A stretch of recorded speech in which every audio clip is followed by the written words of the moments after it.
LDF convener TP Ramakrishnan കൂടി media വണ്ണോടൊപ്പം ചേരുന്നുണ്ട്. നമസ്കാരം സാർ.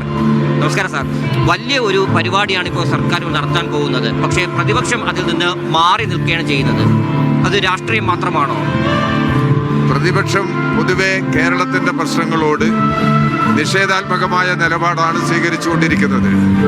കേരളത്തിന്റെ ന്യായമായ പ്രശ്നങ്ങൾക്ക് പരിഹാരം കാണാനൊന്നും കേരളത്തിലെ പ്രതിപക്ഷമില്ല.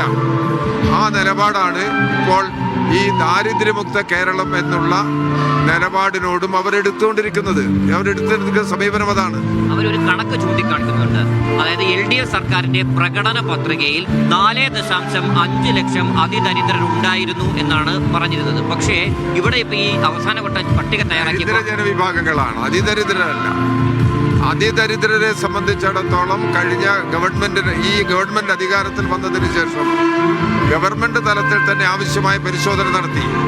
ലോക്കൽ ബോഡി അടിസ്ഥാനത്തിൽ ആ പരിശോധനയിലാണ് 64,006 കുടുംബങ്ങൾ അതിദാരിദ്ര്യം അനുഭവിക്കുന്നതായി കണ്ടെത്തിയിട്ടുള്ളത്.